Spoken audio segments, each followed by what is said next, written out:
And yet, we're supposed to accept that? I say no, we shouldn't accept that. We should accept protection of our liberties from our government. That is what we should be doing.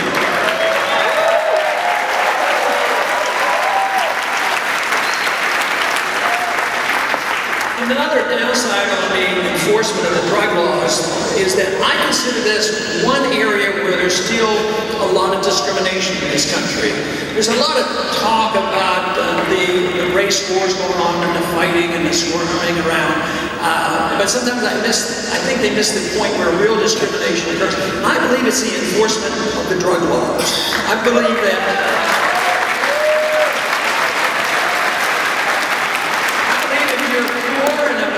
you're more likely to be arrested and imprisoned and fined and penalized compared to if you happen to be a celebrity and you have money and you're of a different color, you have a different way of getting around the system.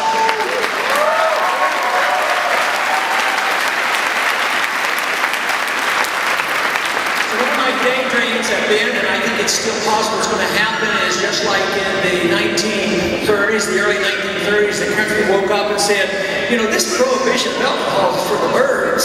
Let's repeal prohibition.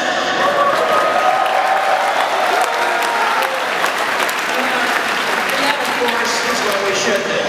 But the point about drugs is a bigger point than just the drug issue. It's about liberty.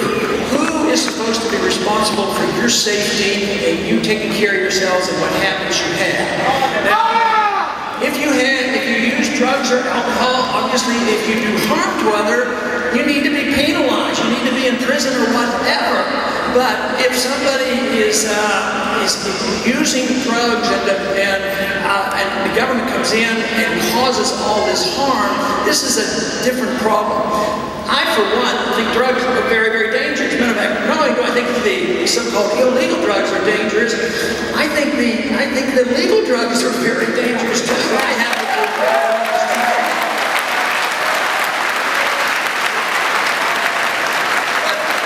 there's one area of drug usage which opens the door more to a better understanding, and that is the states that want to and have legalized the medical use of marijuana.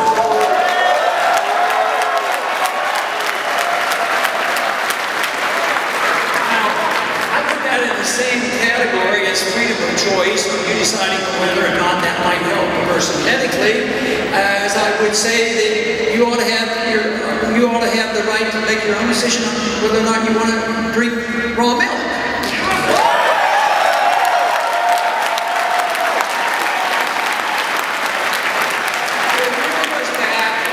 Who's to protect us from ourselves? It is only us that can do that. Everything that we do, every habit we do, everything that we eat, drink, smoke, or whatever, it is up to us. But it's up to us also to teach our children, or the doctors of the community try to instruct and show where the danger is. But to say that the nanny state will solve our problems and let the government and the bureaucrats and the regulators spend $3 trillion in the last 40 years and have no success, it's time to call it off. It's time to call it off.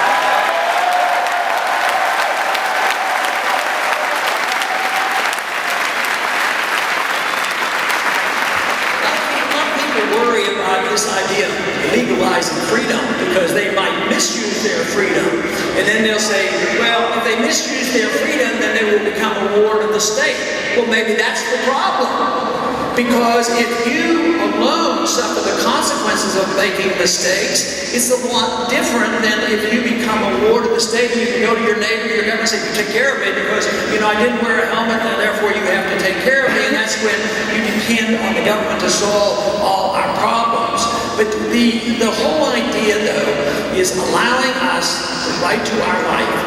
We know where our liberties come from, we know where our life comes from. We certainly ought to have the right to deal with the fruits of our labor and keep the fruits of our labor.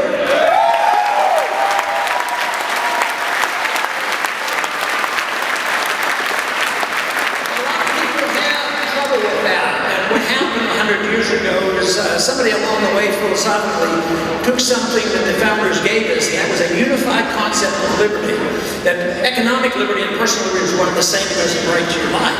So now we have some people mildly defending economic liberty in a very confused manner, and another group poorly defending the rights of individuals to live their life as they choose. But it's one and the same. If you have a right to your life, you have a right to your social values, your church values, and all your habits that you do, and you have a right to keep your money and spend the money that you have, waste your money if you want to, but the consequence then only falls on you.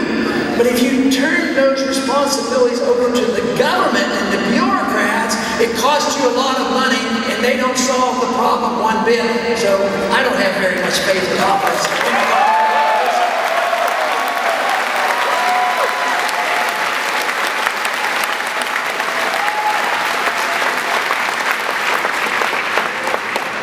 But the one thing that I think is so wonderful about this message is that if you understand liberty, all of a sudden it brings diversity, it removes diversity, or it brings diverse people together. Not because they want to use their liberties exactly the same way. We don't all want to go to the same church. We don't all want to read the same books. We shouldn't all want to have enforcement of our same habits, and we shouldn't have the government enforcing us how to spend our own money. So the problem, though, is some people will say, yeah, I like this idea to a certain degree, but sometimes people just abuse these personal liberties, and they practice bad habits, and we have to take care of them and prevent them from hurting themselves.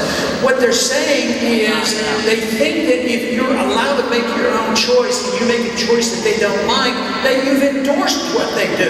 But that's not the case. If somebody takes the First Amendment and they practice a certain religion or no religion, that doesn't mean you endorse what they do. In the same way with economic liberty. People might spend their money one way or waste their money, but you don't endorse what they do. But what you do is you have to tolerate what they do.